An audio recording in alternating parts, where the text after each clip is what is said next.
Hai Sobat Telur, saat ini kita berpetualang di pantai selatan Kota Malang. Ini adalah penjelajahan keindahan bawah air laut. Lebih tepatnya kita berada di Pantai Bantol, Kecamatan Donomulyo, Kabupaten Malang.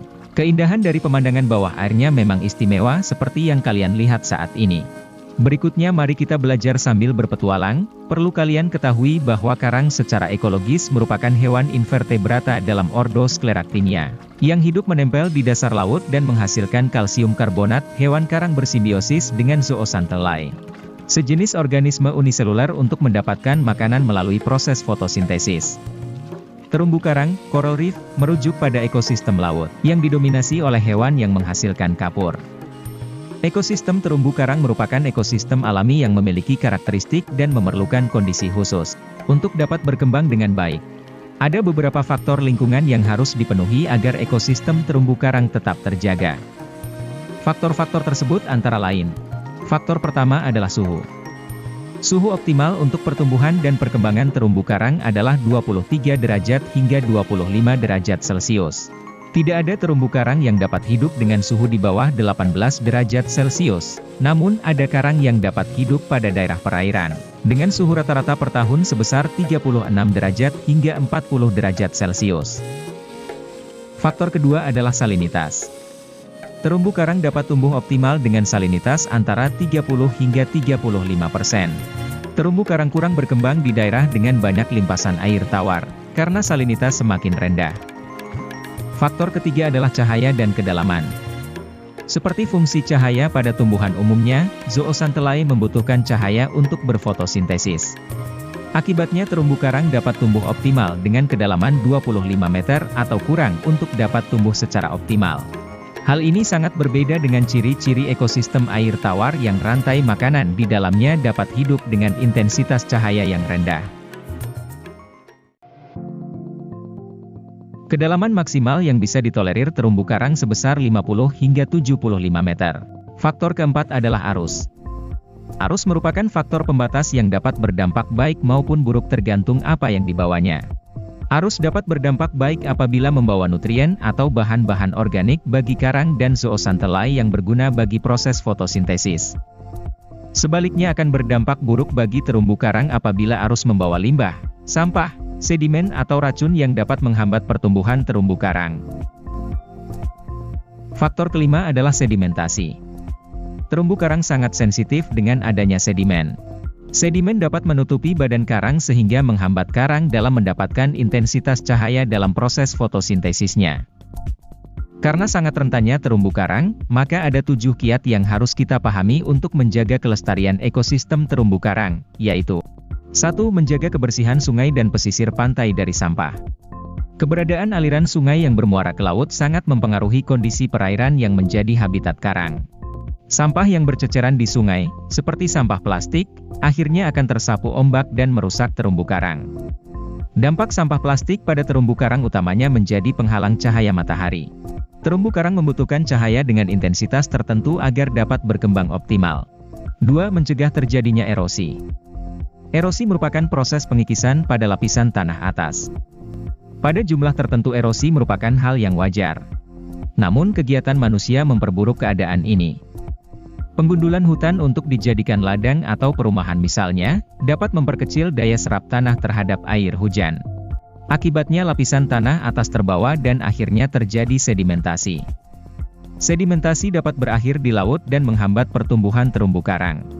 Sedimentasi menghambat pertumbuhan karang dengan cara menutup pori-pori tubuh dan membuat Zooxanthellae kekurangan cahaya karena air yang keruh.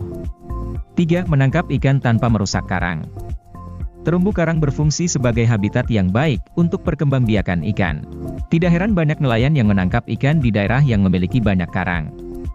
Beberapa nelayan yang tidak bertanggung jawab biasanya menggunakan bom ikan atau alat yang tidak ramah lingkungan untuk mendapatkan ikan dengan mudah. Cara ini sangat merusak ekosistem terumbu karang. Bukan hanya ikan besar, tetapi terumbu karang beserta biota laut di dalamnya ikut mati. 4. Tidak mengambil karang dan terumbu karang. Karang memang menjadi daya tarik utama saat bagi orang-orang yang memiliki hobi scuba diving. Beberapa mungkin tertarik untuk mengambilnya. Namun perlu diingat bahwa karang memiliki beberapa faktor pembatas yang menghalangi tumbuh kembangnya. Salah satunya adalah suhu dan salinitas. Saat karang diambil dari habitatnya dan dipindahkan ke tempat yang tidak sesuai maka karang akan mati. Oleh karena itu perlu diberikan sosialisasi mendalam agar terumbu karang tetap dibiarkan sesuai habitatnya. 5. Melibatkan masyarakat dalam upaya pelestarian terumbu karang. Kegiatan pelestarian ekosistem terumbu karang tidak akan optimal jika dilakukan oleh salah satu komponen saja. Masyarakat sebagai penerima manfaat secara langsung harus turut terlibat dalam upaya menjaga ekosistem terumbu karang. Bagi penduduk pesisir dan penduduk yang dekat dengan aliran sungai perlu disosialisasikan pentingnya menjaga ekosistem laut dengan tidak membuang limbah rumah tangga atau pabrik ke laut. Untuk nelayan perlu disosialisasikan bahaya penggunaan bom ikan dan alat tangkap ramah lingkungan, dan informasi manfaat ekosistem terumbu karang yang sehat. 6. Meningkatkan kompetensi SDM dalam pengelolaan ekosistem terumbu karang. Menjaga kelestarian ekosistem terumbu karang memerlukan data ilmiah sebagai referensi utama. Langkah yang harus diambil berkaitan dengan kondisi kesehatan dan lingkungan habitat karang. Keberadaan data time series kondisi terumbu karang dapat diperoleh dengan monitoring secara kontinu oleh SDM yang kompeten menilai kondisi terumbu karang. Untuk itu, peningkatan kompetensi khususnya bagi pelaku konservasi dan rehabilitasi karang di instansi sangat diperlukan guna menguatkan upaya pelestarian ekosistem terumbu karang. 7. Rehabilitasi terumbu karang yang rusak. Kerusakan terumbu karang akibat kondisi alam dan kegiatan manusia dapat ditanggulangi salah satunya melalui kegiatan rehabilitasi karang. Rehabilitasi terumbu karang dapat dilakukan dengan metode terumbu karang buatan sebagai tempat melekatnya polip karang dan transplantasi bibit karang. Kegiatan rehabilitasi karang meskipun membutuhkan waktu yang cukup lama, diharapkan dapat mengimbangi laju kerusakan terumbu karang yang semakin luas. Ternyata di pantai apa ini Mas Komar? Bali Kambang. Taekmu ah. Lu jare kan di lokasi. Oh wis kadung ngono di jero. Iki di Bali, Cuk. Di Bali ya? Iya, di Bali. Suasananya bagaimana? Oh, enak delon Kayak Balitar. Bali. Kayak Balitar ya? Balitar. Ternyata istimewa lur. Sekarang hari sudah sore. Tapi gak apa-apa, kita menikmati suasana pantai yang menyenangkan. Ya modal pasirnya dol. Oh, delon kasar kayak Rene Tenyom. Rai modal remek ngene.